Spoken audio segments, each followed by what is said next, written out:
It seems like we get one of these every once in a while, a brand new horror movie that nobody is talking about that becomes a huge overnight success.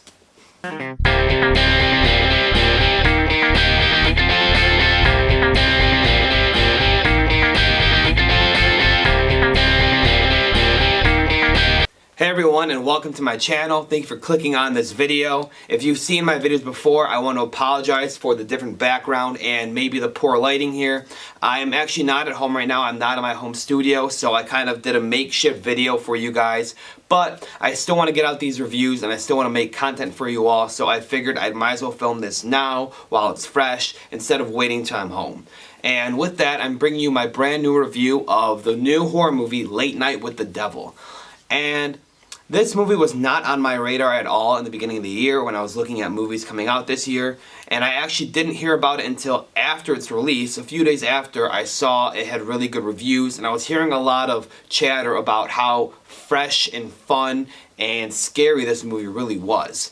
And I was excited for that because typically I do like horror movies, but I like more of the fun ones, more like slashers, more like, you know, creature features or zombie movies, ones that are fun and lighthearted. My favorites being like Scream and Zombieland. So I don't know, the kind of possession, demonic horror movies, those aren't really my style. I don't get a lot of enjoyment out of watching them, but when I hear it's a horror comedy and I hear so many good things about it, I do want to go check it out. And I liked how it had a 70s talk show vibe that seemed fresh, that seemed new, that seemed fun to me. So I actually did a double feature this past Tuesday where I saw Ghostbusters with my family, and then I went with my friends to see this movie, Late Night with the Devil. Let's get into my thoughts here. I did think it was a fun time. I think of those two movies I saw during the double feature, this was definitely the better one. Right off the bat, this movie had a cool vibe to it with the 70s talk show style. First couple minutes kind of felt like a documentary style where it was making you feel like this could be a real story that actually happened in the 70s. And I think that really adds to the scare value of this movie where you think, man, did this happen? Did this not happen? At the end, I see people looking it up. Was this based off a true story? That's cool. Like I said, I do love the vibe of the 70s. I thought that was fun. I like when horror movies try for something new, something fresh. I personally have never seen a horror movie that builds off a talk show. I thought that was cool. Nowadays, you get a lot of these, you know, Blumhouse type movies like Night Swim or Imaginary that are so generic that when you're done watching them, you almost forget about them. They don't really leave anything with you. And for a horror movie, that is not a good sign because these movies are meant to scare you. If you go into it and watch it and 5 minutes later you don't even remember what happened in it, probably didn't scare you because it didn't leave an impact on you. This movie, I saw it last night. I continue to think about it at night, and I'm still thinking about it today. It freaked me out, and that is a good sign for a horror movie. Like I said, definitely not generic. You saw my review of Imaginary. If you haven't, you can check that out. That is the definition of a generic horror movie. This is fresh. It has so much style and so much fun, and it's just a movie that even when really messed up, scary things happen, you can't look away because of how bright and fun it is to watch. Let's get into the cast of this movie. I think everyone did a great job. I don't know who all the cast is except for David Dastmalchian, I believe is his name. He plays Polka Dot Man. He plays a lot of cool roles. I kind of like to think of him as the 1A, 1B to Paul Dano from Prisoners and The Riddler and the Batman. They kind of give me the same vibe. Although Dastmalchian doesn't get as much, credit in Hollywood, doesn't get as many jobs, so it's cool to see him getting the lead in the movie. I like him as an actor, and I thought that was awesome. And this movie, it starts off as a normal, kind of mockumentary of this talk show. You're following this guy's career, and he really can't make it. He's behind all these big names like Johnny Carson. Nobody watches his show. They watch the big ones. But his show is a lot of fun, and there's a lot of character in it.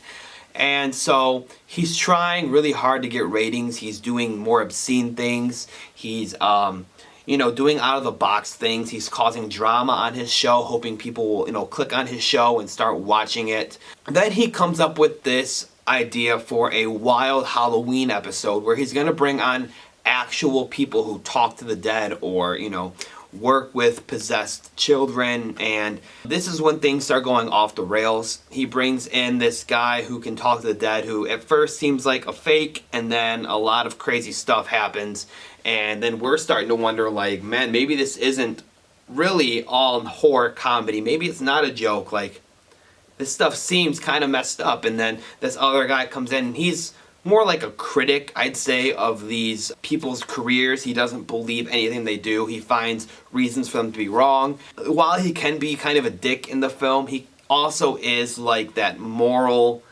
standpoint where he's trying to tell you that these demonic things and these evil things happening in this studio aren't actually happening, and here's why. So while that character is kind of annoying, kind of an asshole, I do appreciate what he's there for in the film. And then you get, in my opinion, the two scariest characters in this movie that come in later on, and that is the author of this book, Conversations with the Devil, and her kind of possessed kid that she adopted and then started helping out. Her name was Lily, and Lily is freaky in this movie. I don't know who the actress was, but she did a great job. She really scares the hell out of you. This movie is non-stop from start to finish. It's not a long one. I don't know the exact time, but being in there, I think it was about 1:40. And it's non-stop from start to finish, like I said. It is constant fun, constant scares, a little bit of jokes here in the beginning to keep it lighthearted, and then the jokes kind of go away as it gets more and more effed up. There was a few times where I actually looked at my friends who were in the theater with me and I said, what the hell is happening? That was messed up. That was crazy. That doesn't really happen to me in horror movies. Usually I just sit there, and honestly, I don't really get scared from these modern day horror movies. I like when they're fun, but I don't ever really find them scary. This movie actually had a scene or two that made me kind of jump, and that doesn't happen a lot. I think that was cool to see a movie actually be scary for once. I don't really know how much else to review about this film without going into too many spoilers. If you haven't seen it, I don't like to do a lot of spoilers on these reviews. While this movie is great, I think it is one of the best movies of the year. I don't know if I see myself coming back to it just because of the way that these movies, make me feel. I'm not a big fan of the whole demon devil story in the movies. I'm not saying I'm against watching them. There's a lot of classics out there. Like, if you guys wanted me to do reviews of The Exorcist or The Omen or some of these classics, I'm not against watching them. I have not seen those yet because, like I said, they're not really my thing. It's just not my favorite, I call myself a horror fan, but that's because I like the fun ones. I mean, recently, horror movies that I've become a big fan of are like They Live and Lost Boys.